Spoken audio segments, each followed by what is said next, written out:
Let's go. Welcome to the live stream, ladies and gentlemen. This is your daily market update for the price of Bitcoin and the rotation into altcoin season. Altcoin season, if you're new here, I'm not calling it yet. It hasn't quite happened, but we are monitoring closely that rotation. So without any further ado, let's not yammer on. Let's just take a look at the price of Bitcoin. So we're still inside of this flag, taking a look at this on the 4-hour. So we had our breakout of this ascending triangle, bullish formation, bullish technical formation that we broke to the upside, and we are now consolidating above that level, forming a flag here on the 4-hour. We're going to go into the hourly today as well to kind of show something to make note of, but here on the 4-hour it looks good. When we take a look at alpha numerics, we are still in bullish alignment with all three of our moving averages. We use the 7, the 30, and the 50. However, the 7 is coming in for a bearish cross, and we'll get into the hourly as well because there's some technically bearish things that we can look at on the hourly as well that we're going to make note of. So we are going to have a bearish cross probably in the next, at this point, this bearish cross is unavoidable. Doesn't mean that we're going to go down. No, it just means that the average, the 7 period average is crossing the 30 period on the 4-hour. It's not that big of a deal. But yeah, so we're going to take a look at that. And yeah, but this on the 4-hour, it looks good. You can almost draw this flag as a pennant at this point. And a pennant is a more bullish formation than a flag. Let's actually turn the line chart on.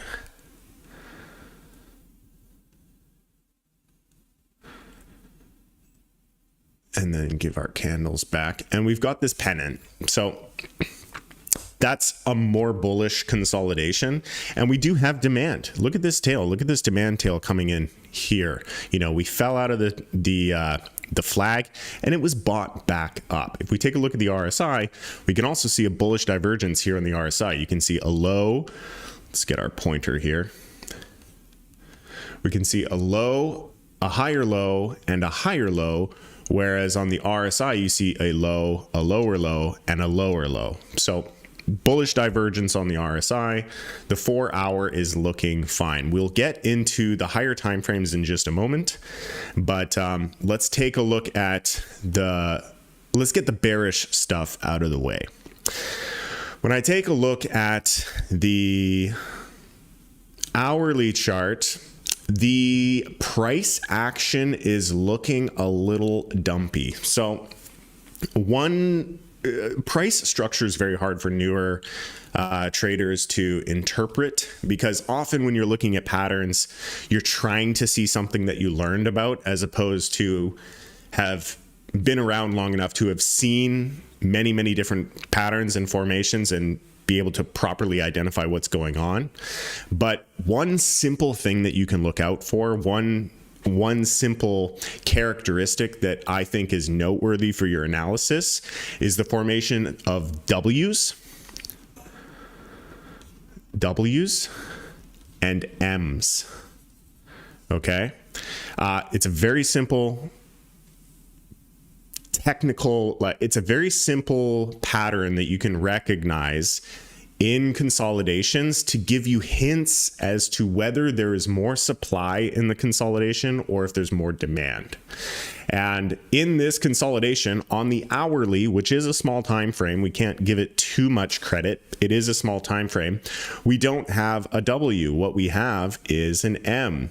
So if this consolidation was looking like a W, you know, that's a win. That's how you can remember it. The W is a win, and the M means you got to go back and work your burger flipping job at McDonald's. So as it stands right now with these 2 touches here, these 3 touches, it is forming an M formation. So noteworthy. However, higher time frames take precedent over lower time frame formations. So it doesn't necessarily mean that the formation is bearish. It just means that there's a lack of demand currently in the market. And, we are heading into a weekend. Weekends are low volume environments as well. So it's not surprising to see a lack of demand coming in to a weekend. The highest volume days are between Tuesday to Thursday. Tuesday, Wednesday, Thursday, those are going to be your highest volume days. All right, let's catch up with the chat before we move into the higher time frames. No man Lantinus, man, you got to spell that out phonetically for me so that I can get your handle right, because I feel like an idiot every time I read your handle. Please spell that out phonetically for me, because I'm just not seeing it. Good morning from Thailand. Good morning from Dubai.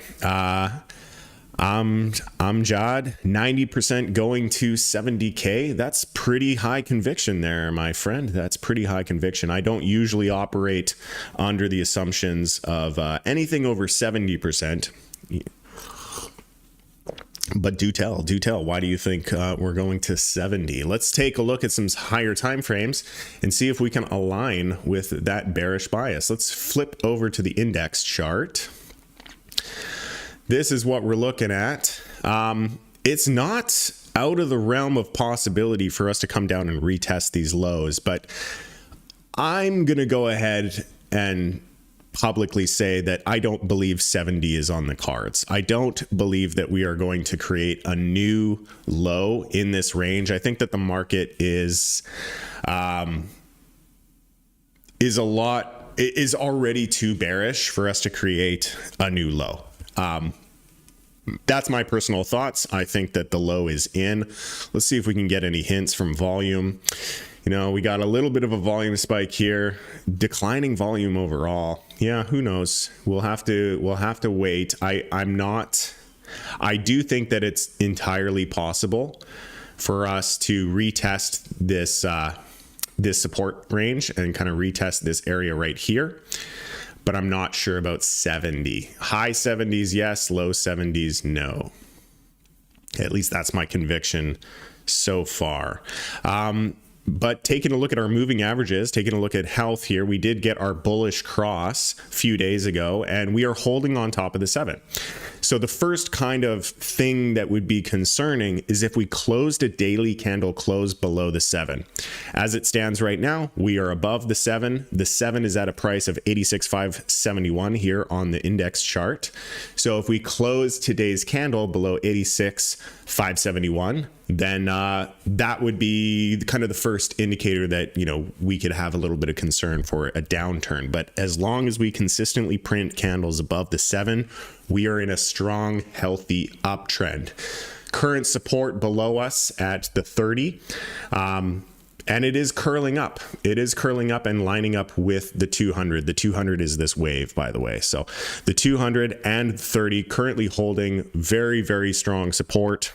So, we have protection on the downside in the event that we lose the 7. But I still have 1 foot in and 1 foot in cash. Yeah, no, that's a good strategy. That's a good strategy because we don't have clear market direction. I don't fault anybody for holding cash in this market right now.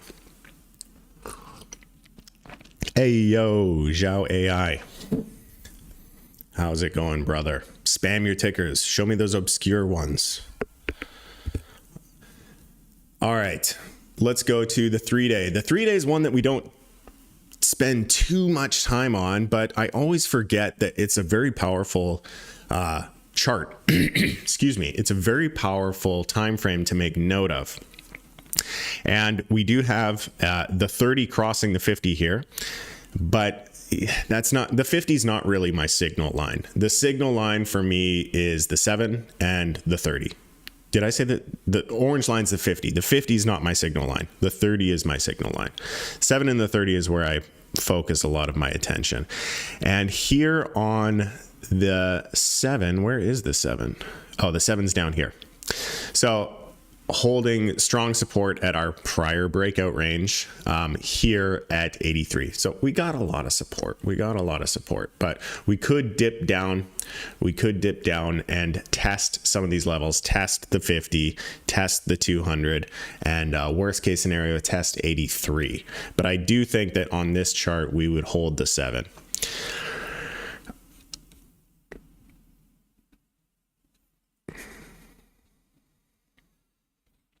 Let's go over to the 12, the intraday chart.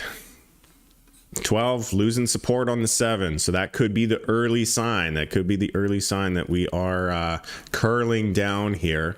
But I'm not rushing into any conclusion as long as we're inside of this bull flag. So as long as we remain inside of this bull flag, I'm not too worried. It's just consolidation. And if I was to guess, given this 4-hour divergence, there's a more than 50%, probably a 60 to 70% chance that this breaks out bullish, given the divergence that we're seeing here on the 4-hour. Doesn't mean that we rally out. It just thinks that I think that this consolidation will resolve to the upside. 10 people watching, hit the like button. Don't forget to share this if you're watching on Twitter. Retweet it. Like, subscribe if you're on YouTube. And shout out to anybody on Rumble. If anybody's watching on Rumble, give us a shout out. Let us know where you're at.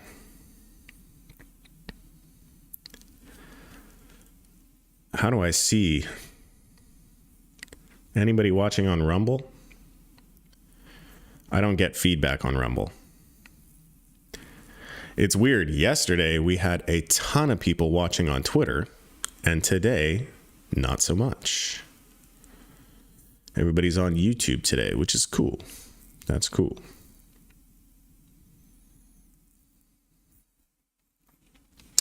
All right.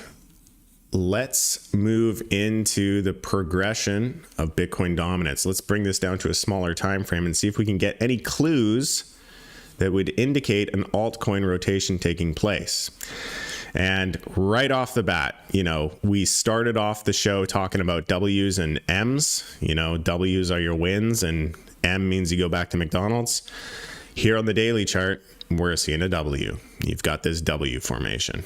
So not ideal if you are a heavy altcoin trader. 444, hell yeah, 444. 4.44, my friend. NERC. Yeah, it's interesting to watch the target move. I've maintained exceedingly bullish targets from 18K. I've been talking about the possibility of $1 million Bitcoin from 20K onwards. And if you don't think that $1 million Bitcoin is even remotely possible, then you got to do more research. It's absolutely possible. As long as there is no floor to fiat, if there is no floor to fiat, meaning if it can continue to trade to zero, they continue to print more and more money. If there's no floor to fiat, there's no cap to Bitcoin. And with the amount of supply being chewed up by institutions and nation states right now, the amount of available supply is incredibly low. Incredibly low. Durka. Is that a meme coin? Anything is possible, but highly unlikely in this cycle.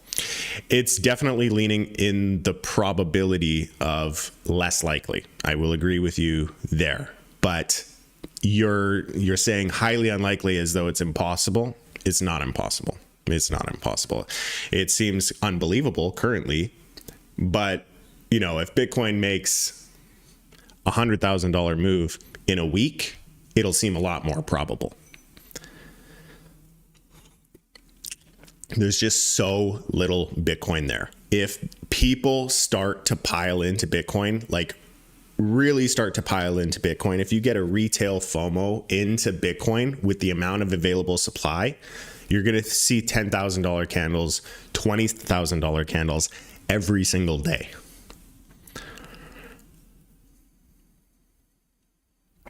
You'll see a $500,000 candle at the peak in one day. And yes, I discredit myself when I say things like this, but I just don't see how it's... I definitely lean in favor of these crazy calls. Believe me, I have a plan if it doesn't happen too. You have to have a trading plan.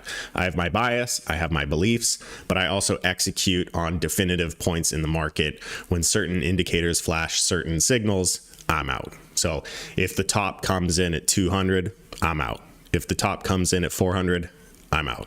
If the top comes in at 1.2, I'm going to be in to receive that. This is why it's important not to have an anchoring bias to a price, because let's say you have an anchoring bias at 444, like a lot of the, MSTR retail stock traders do right now. Well, now you sell at 444 and then Bitcoin goes to 1.2.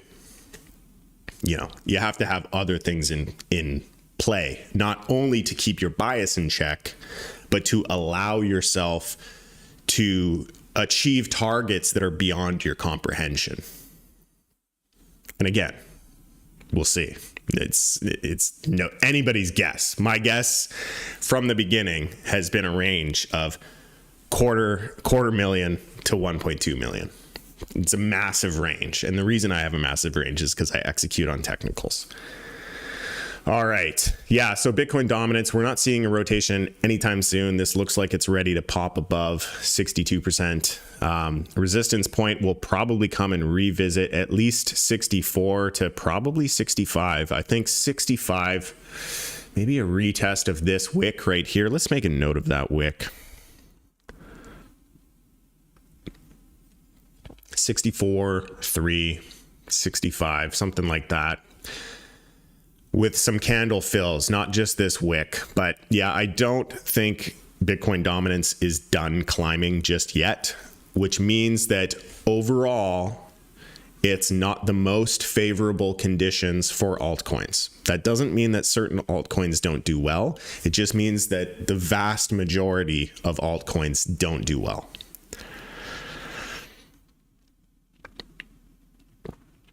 What do you think the bottom of the next bear market will be around, ballpark? Or do you think the peak of the cycle would change? Yeah, we can't predict the bottom until we have the top. I do one move at a time, because, it's a reflection of a percentage retracement. So until we have confirmation of a top, which means a lot of technical indicators indicating that the bull market is over, I'm not even going to entertain a bottom. But I'll tell you what I do. I just use the green diamonds, man, on alphanumerics. So let's just take a look here on the weekly. These green diamonds are magic. Oversold RSI on high time frames. Green diamond marked the bottom. Green diamond marked the bottom. Green diamond marked the bear market bottom. And it'll happen again. Green diamond will mark the bear market bottom. So again, I don't go into price targets. I go into market events, technical events. There will be a technical event at the top of the market. And at that technical event, there will be a price, an unknown price that nobody can really predict. If anybody gets it right, they just guessed. And the same thing is true on the bottom. I don't know how far Bitcoin can retrace. I can only act upon technical events. So when the green diamond comes in, that's a technical event. And at that technical event, Bitcoin will have a price. And I don't know when it will be. I don't know what it will be. And that's just how I trade. And it's done exceedingly well for me.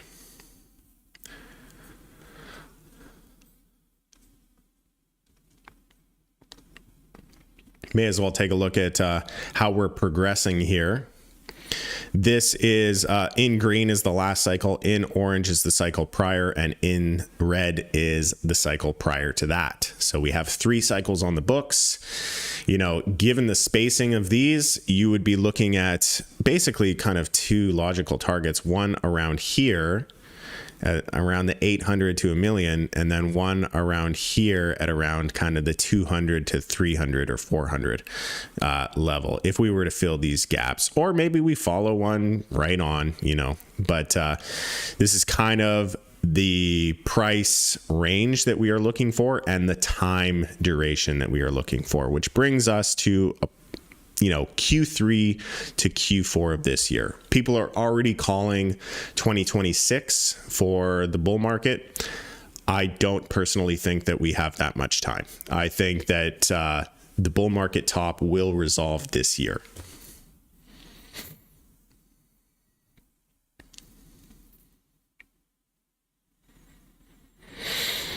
Which coins do you think will make the most profit this bull run?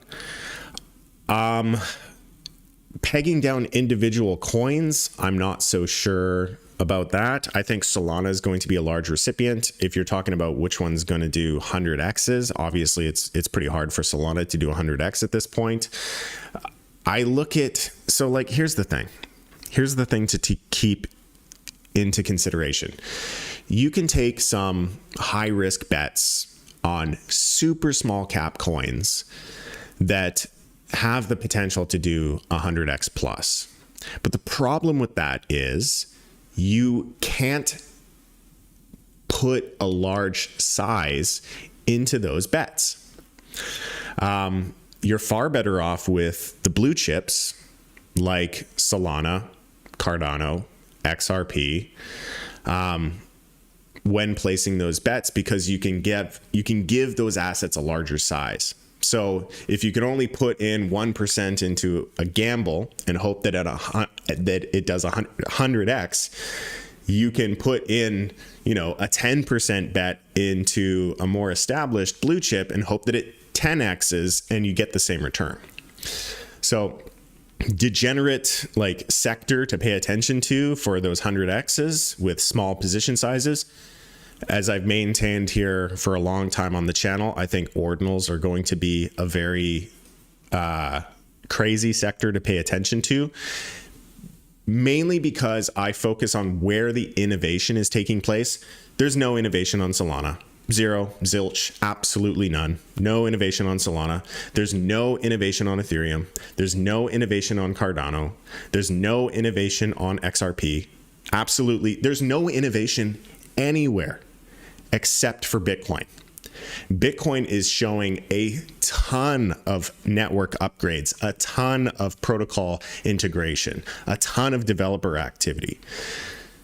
Bitcoin ordinals, specifically ordinals, is the most fundamentally interesting thing that's happening in the market right now.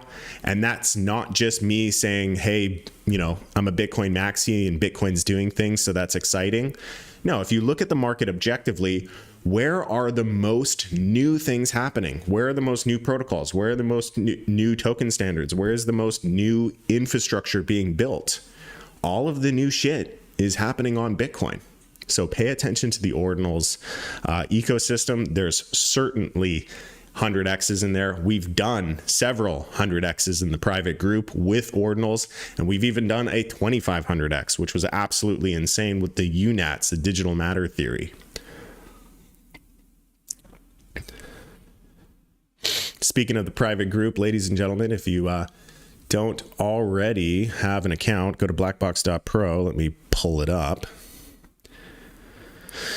That is BLKBöX.pro.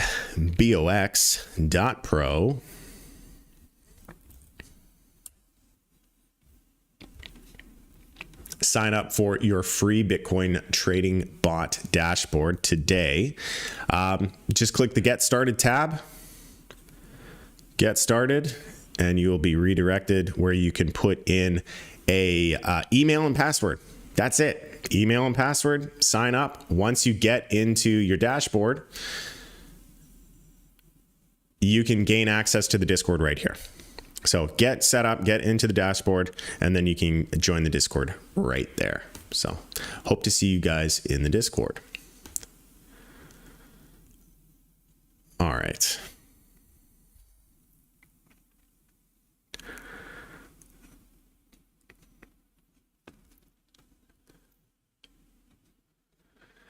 So we already briefly, we talked about Bitcoin dominance. Let's take a look at how the rotation is affecting some of the major alts. Like I said, there are certain outliers out there that are performing. Maybe not right now, but throughout the market, we've seen alts have the ability to perform, and they've convinced the market that we're in an altcoin season, but we're not. XRP, as much as I hate this coin, has one of the most interesting setups in the market right now because it's been in the longest accumulation. And the XRP fam, they know it. They know it. They feel it. They've been in this for ages. They were accumulating for the last 2 cycles. This cycle and the last cycle, they've been in an accumulation range. That's crazy. That's crazy how long this accumulation has been going on for. And if we break out of this accumulation, there's going to be some freaking FOMO, guys. There's going to be some real FOMO. So what you're going to want to pay attention to, and I highly recommend that you do this on the Bitcoin pair, is if we break out of this consolidation, if we break out of this trading range, it's going to be a winner. It's going to be a winner. I fundamentally disagree with everything XRP stands for, but, my bias aside, this is looking like one of the more interesting plays, just given how long it has been accumulating. You know what? For fun, let's do a PNF count on it. I haven't done this on XRP. Let's do a count, because I think it's appropriate to do a count.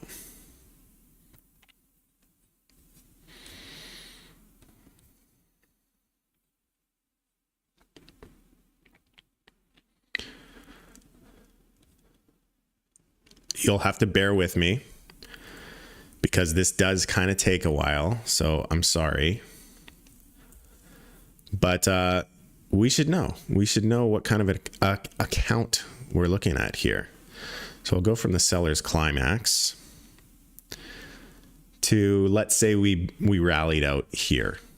280 bars. Where's my calculator?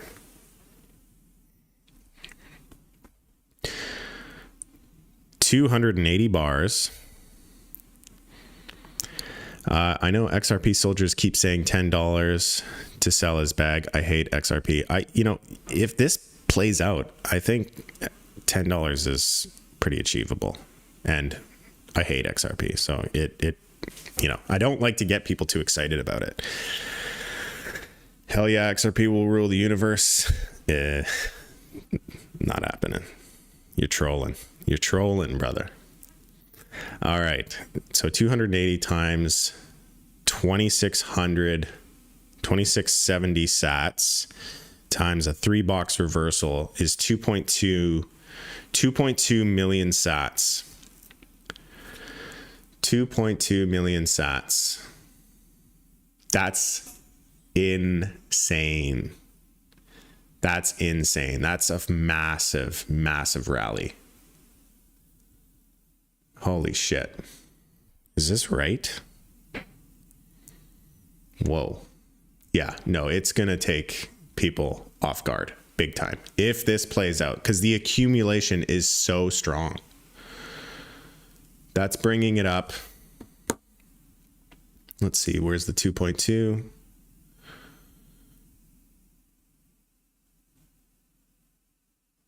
2.24, somewhere around there. That's massive. We actually got to flip it to log in this case. That's from this price. Jesus, that just doesn't even seem real. It doesn't seem real. 8,000%. That seems like a long shot. That seems like a long shot. Our count may fail us here, but I'm not surprised, because again, it's been accumulating for so long. It missed last cycle. It didn't rally last cycle. I mean, it did, but it was nothing. It didn't leave the range. So, you know, yeah, there's some fucking hopium for people. That's some, if you're a bull, an XRP bull, you know, yeah, you could see some pretty interesting moves if that even is remotely the target.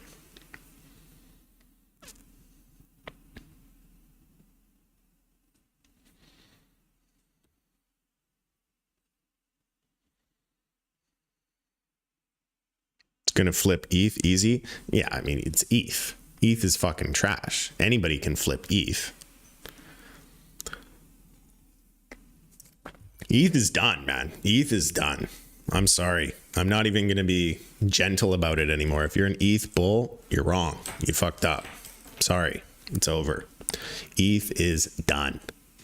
I don't even chart it anymore. It's done. And that's what you get when you go to proof of mistake. If you are a proof of stake blockchain, you will not make it in the long run. You have to be proof of work to even be anything worth staying around will be proof of work, which is why XRP is so interesting. Speaking of proof of mistake, we got Cardano here. Cardano, like we've mentioned prior in prior shows, we got a nice little setup here. It's kind of a W, but it's volatile. Basically, we need a breakout. So we have this downward sloping line of resistance. We'll probably trade sideways for a bit. We'll break above. And then as soon as it breaks out above that prior high, it's go time. That's the best entry of the cycle right here. Best entry of the cycle for Cardano is if we get a formation that looks like this and we break out there. Boom. But it hasn't happened yet. And then we will wrap things up with the macros, the blue chips, taking a look at Solana. So Solana is my pick. I think Solana has definitely really good upside left in it for the duration of the bull market, in excess of its all-time highs, which would be, you know, basically a doubling from the breakout. I think it can probably do 5x past the all-time high. So that's basically a 10x from the breakout. Certainly not what we're picking up on XRP, but yeah, Solana is definitely one that I think will continue because everybody's on Solana. All of the market attention's on Solana. Just there's every measure of transaction volume, application development, user transactions, user volume, everything is Solana. Solana's number one, basically. So I think that those fundamentals will carry forwards with Solana this cycle. But as it stands right now, we're struggling to hang on to this support. If we lose this support, not good. Not good for Solana if we lose this support. I'm thinking that we hold it. This is pretty strong support. Let's see what Alphanumerics says. Alphanumerics is not giving us anything to be excited about. We got a rejection from the 7. The 7 is pinning us down, which means it's very easy for us to lose this support level. If we lose this support level, that's going to be rough. That's going to be rough for Solana. So we'll have to see. We'll have to monitor that one.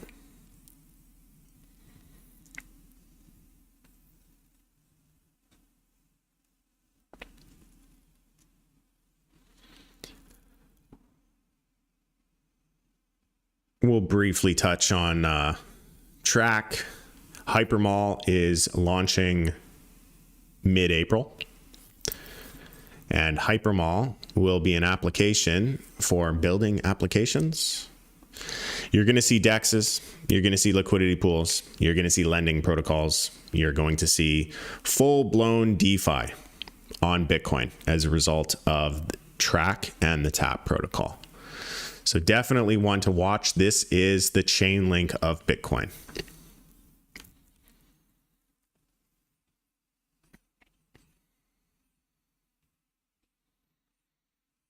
This is the chain link of Bitcoin. And we're holding the 7. We're looking frisky. We're looking frisky, and we're about to cross the 30 over the 50, which brings us into bullish alignment. Chain link in a bull run. I mean, I'm much more focused on the new chain link, but we can take a look at chain link for sure. One piece of unsolicited advice. New cycle, new coins. Obviously, that's not, there's variance to that. XRP is setting up something that looks rather significant, but nothing's come yet. And it can totally reject too. It can totally reject. But generally speaking, the coins that you loved last cycle, they get reinvented in the new cycle. And I've seen this so many times. This is my third complete cycle now. And I've done research on prior cycles. Every cycle has the same ideas. It's all the same ideas, whether it's ID verification, whether it's oracles, whether it's DeFi, whether it's swaps. Like, they all have the exact same ideas with different tokens. So do I think Chainlink will perform well this cycle? Yes.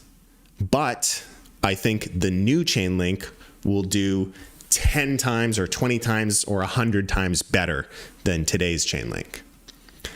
And for me, when I'm separating myself from my Bitcoin to buy an altcoin, I am going for maximum gains. And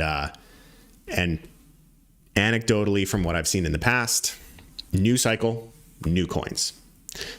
So for me, I'm super, super bullish on Track because it is the Chainlink. This is the new Chainlink.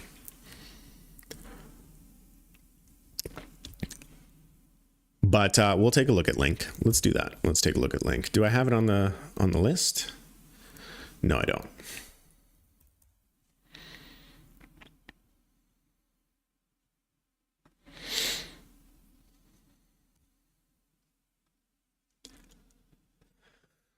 Very similar structure to Solana, actually.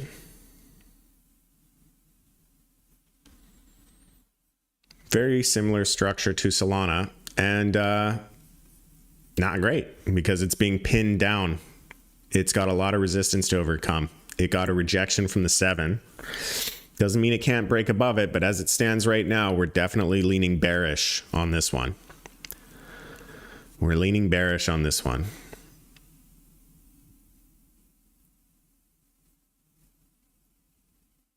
But we are experiencing that rotation, right? So any of the bearishness that I'm looking at right now, in my opinion, is short-term bearishness. So what is short-term to me? I think that we're really going to see the altcoins start to be front and center by Q3. So April, not going to be a great month for alts. May, you might see an uptick in alts. June, July, August, I think that's going to be where we start to see really good forward momentum in the space overall, and alts will be a recipient of that. And if the market carries into Q4, alts will also carry into Q4, and they will peak around the time within, plus or minus 2 weeks of Bitcoin's top. And I'm open to the possibility that Bitcoin rallies clear into December to the end of the year, end of Q4. So, a couple more months of accumulation here on Chainlink. Same with Solana. They both look pretty much exactly the same to me. Is totally normal. It's totally normal. That brings us basically to here. Couple more weeks. Yeah, 10 more weeks, 2.5 months. Your thoughts on Supra? Let's take a look. Let's take a look at Supra.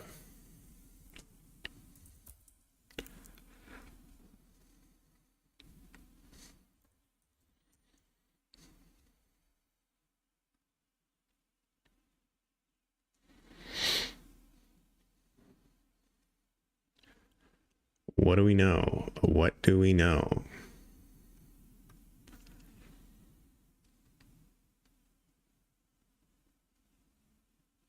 Good trading volume over the last 24 hours. Market cap 65 million. Not too bad. Total supply is about 80% of max supply, so that's good. Oh, circulating supply is a fraction of that, so that's not good. So there's obviously token incentives with this. Old news. Who cares? That's last cycle's bullshit. Let's take a look at super.com. Build Super dApps, the all-in-one Supra L1. So here's the thing. Will this do well? Yes, I think. Will it be a huge recipient of gains? That's, yet to be determined. But here's the fascinating thing that Track and the TAP protocol are proving to the market, and this is something that I've thought for a very long time, is you don't need a secondary layer to organize transactions. You don't. You just need to organize transactions through an app. So if I want to achieve this goal, I want to swap token A for token B with so-and-so, and I want to get a yield from this app and that app, all of that can be organized without a blockchain. All of that can be organized without a blockchain. And then when it comes time for custody and settlement, then you use a blockchain. And that's why I'm really bullish on TAP and Track, because they're taking all the fluff and all the bullshit off of the blockchain, and they're just using the blockchain as it's intended, which is for settlement. So taking a look at Supra, does the market know that? What I just said, does the market know that? No, probably not. And they don't care. It's just, if number goes up, people buy. It's as simple as that. Like, we can look at the fundamentals and we can draw conclusions. Fundamentals help a little bit with demand, and they help a little bit with sustainability of support. But ultimately, the largest driver of demand is number go up. So when number goes up, it's fundamentally strong. Doesn't matter what it is, it's fundamentally strong when the number goes up. So will Super go up? Yeah. Will Super go up? Use the way that I think it's going to go. Yes. So if you're bullish on this, cool. It's not that, there's literally millions of coins now. I can't pay attention to everything. It's impossible for me to pay attention to everything, and it's pointless for me to pay attention to everything because there's no such thing as diversification in the crypto market. There isn't. Everything is correlated. When Bitcoin goes up, everything goes up. When Bitcoin goes down, everything goes down. There's no such thing as diversification. So if you are a super bull, cool. Just pay attention to Bitcoin, because you're going to need to know when to sell. Super won't be around in 10 years. 99% of the coins that you see today will not be around in 10 years. So just run with that mindset. You're going to experience upsides on this. And I got nothing really to report in the short term. We're below the 7. We're going to stay below the 7. When we pop above the 7, cool. Now you got something to work with. But as it stands right now, this is a pretty bearish chart. It may even just be a pump and dump, a rug pull. Who knows? But yeah, once it pops above the 7 and you start to see a little bit of structure going to the upside, and that's happening in the context of an altcoin season, this will rally like everything else.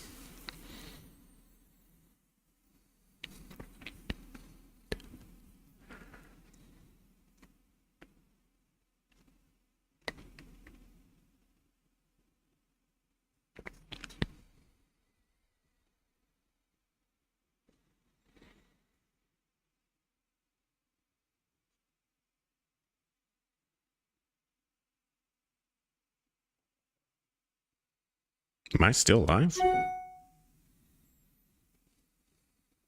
Okay, I'm still live. Restream is glitching out and telling me that I'm not live. Whatever.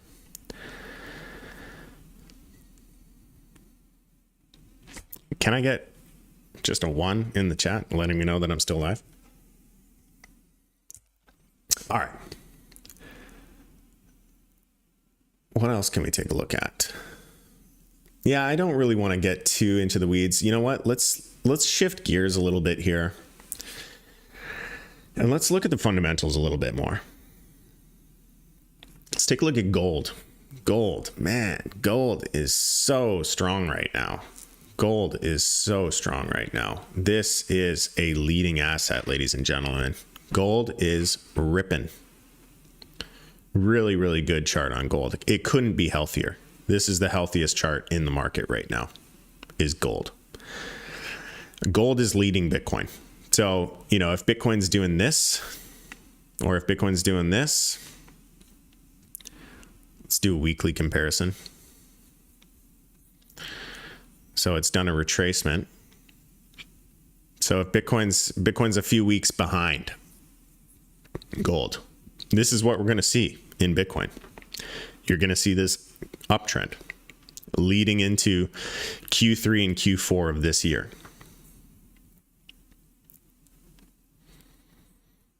Gold is almost lockstep with M2 liquidity. Let's get M2 on the chart here. Yeah, look at that. Look at how perfect that is. Let's make this easier to see. Let's make it yellow. And let's bring this up.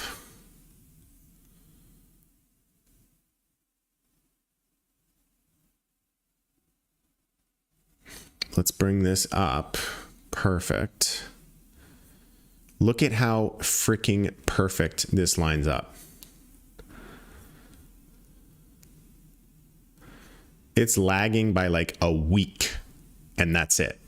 A week. For those who don't know, this line represents the global liquidity cycle, or in other words, how hard is the money printer printing? The money printer go burr, number go up. That's Bitcoin's fundamental principle. So, and it's the fundamental principle of gold as well. Gold is a reflection of currency debasement. So as the currency debases, the price of gold goes up. Same thing with Bitcoin, but there's a lag. There's a lag with Bitcoin. Let's overlay Bitcoin as well. Let's add Bitcoin to this.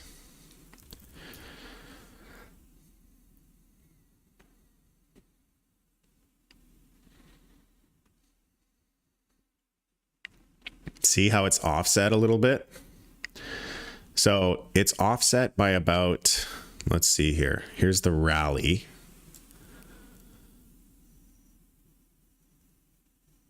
This offset was by 17 weeks. 17 weeks. That's a lot. That's 4 months. Is that right? Public math. Never do public math. Yeah, 4.5 months. 4 months. So with that in mind, here we are with the pivot of M2 liquidity. Where does that bring us?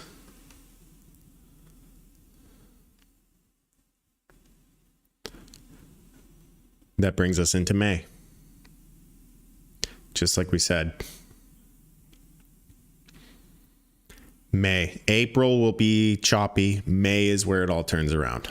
May is going to be when this thing starts to accelerate. It's going to accelerate in Bitcoin. It's going to accelerate in altcoins. May is the time. May is the time. Gold looking pristine. All right, let's pull gold off. Let's pull Bitcoin off, and let's take a look at some other tickers. Let's take a look at the S&P. That's the barometer of retail sentiment. Currently sitting on a pretty important support line here. Pressure coming from the 7 here on the weekly. So not great. We rallied up to the 7, got a rejection from the 7, bearish cross here where the 7 crosses the 30, but the 50 is holding support, and we have this horizontal support line holding us as well. So retail is always a lagging indicator. Retail is always, they always wait until it's glaringly obvious that the rich are making money, and then they FOMO in, and it continues on this pattern. So the last time we had a structure similar to this was probably back here.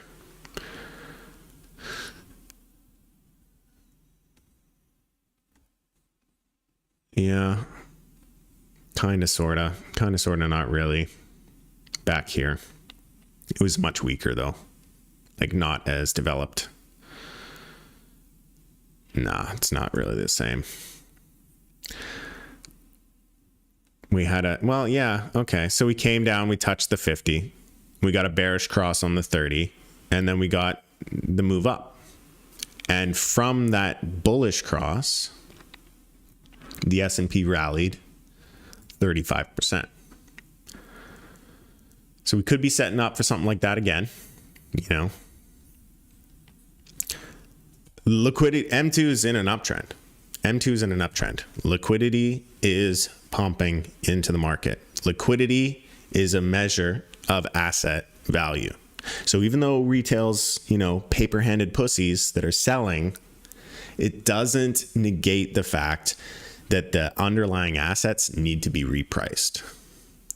And when they get repriced, that's when retail FOMOs in. It's just an oscillator of retail being incorrect. So retail's wrong on the dips, and they're wrong on the peaks. M2 is contracting on a peak. M2 is expanding on a trough. Same thing on the NASDAQ, but we've lost support, and we have that bearish cross intact, and we got rejected. We're below this is nowhere near as good. This is technically much more bearish. So, and it's not surprising. Retail is not interested in risk on assets. Retail is interested in what the price of eggs are. Retail is freaking out about how they're going to make ends meet. Rightfully so. Shit's getting expensive. Things are getting tight. They're getting tight. But that doesn't mean that the markets can't rally. There's still plenty of people with money, and the rich will get richer. This is the way the world works. Throwing off the shackles ain't easy, ladies and gentlemen. It takes risk. It takes bold calculation and risk. Let's take a look at our old friend ETH BTC. We don't want to end on a low note. ETH BTC is shit. Let's see what Total's up to. Total's an interesting chart. Let's look at that. Yeah, we can take a look at MSTR. I do not like Michael Saylor anymore, but we'll take a look. Look at that. If this holds as support and we rally off of this next month, that's just picture perfect. You would put this in a trading textbook. If this month closes as a doji on top of this support, and April is a green candle and May is a continuation candle, you can put this chart in a textbook, because that is how clean it is. That is a spectacular thing to behold. If this level holds for the total crypto market cap, there is a possibility that we enter a world where we chart Bitcoin less and we start to look at the entire crypto market cap as the main index, which is really how most traditional assets are measured. When you're buying an individual stock in the US stock exchange, your index needs to be the S&P. When you're buying in Forex, within the basket of currencies in the dollar index, your index needs to be the DXY. So eventually, I think once there's more legitimacy to altcoins, because let's face it, Altcoins are complete fucking garbage. They're trash. Once we enter a little bit of legitimacy to altcoins and they're more regulated and kind of traded more like on-chain securities, we might switch over to using the total market cap as the index chart, the measure, as opposed to Bitcoin, because it's been Bitcoin this whole time. You compare everything to Bitcoin.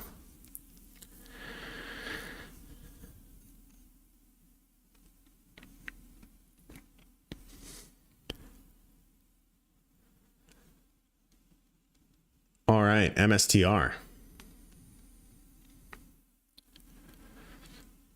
That's nice. That's nice. On the monthly, coming down to the monthly 7, and what looks to be a green candle. There's not much time left in this month. We got 3 days and 16 hours left in this monthly candle. It's going to close green. That's a good thing. It's going to close green here. That'll be indicating a bit of a bounce. Same sort of story here on the weekly. This is looking good on the weekly. Might come down next week and retest the 7, but this 7 is already curling up and looking to potentially avoid a bearish cross here on the 30. MSTR is looking good. MSTR is looking good. It's more reflexive, I think, than Bitcoin as it stands right now, because Bitcoin is so easy for people to get exposure to now. You know, we have the Robinhood crowd here now. If people want Bitcoin and they are on Robinhood and they're meme trader, you know, meme stock traders, they just go on a Robinhood and they buy MicroStrategy. There is such a large MicroStrategy cohort out there right now. So the reflexivity of bullishness and bearishness is much easier to see here on MicroStrategy or strategy. Yeah, this is gonna be crazy. GME. Let's see how GME is doing, because they're holding Bitcoin now. I want to pay attention. Let's add it to our fundamentals list.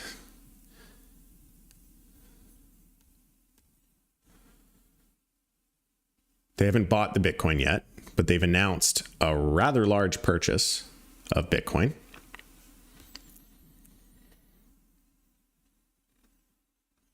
On the news, it pumped, and not surprisingly, buy the rumor, sell the news.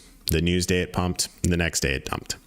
So, you know, people were buying in here, then they sold on the announcement, and now we're back right where people started pivoting.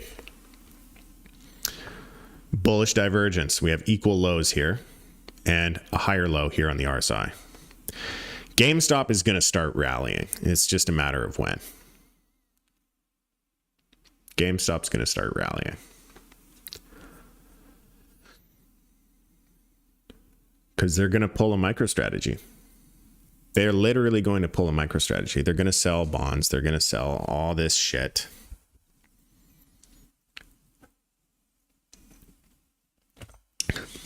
They're in talks with Michael Saylor. Michael Saylor is going to tell them exactly how to accumulate as much Bitcoin as possible by selling equity, selling debt.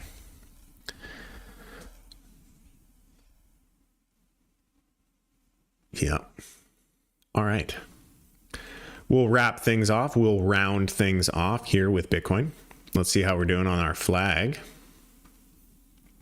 Breaking out below the flag here.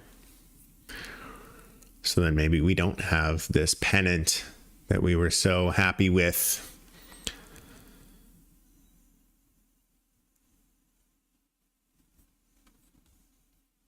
Do you ever do that on a chart where you're like, oh shit, it's falling. Let me hold it up. Let me hold it up with the line. It's not actually what I'm doing, but anyways, let's go over to the 1 hour and then we'll wrap things up.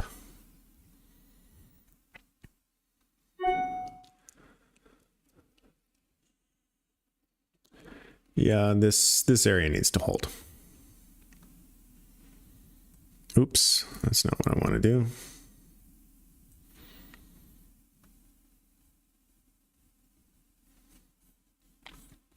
Yeah, that M is taking shape, but we still have the bullish divergence. Bullish divergence here, bullish divergence here, So maybe the bullish divergence will save us. But heading into the weekend with low volume, probably not great. Probably not great. All right. That is all the time I have for today. If you guys enjoyed this content, please leave it a like. Don't forget to subscribe, share, retweet, do all the things. You're not new to this. You know what to do.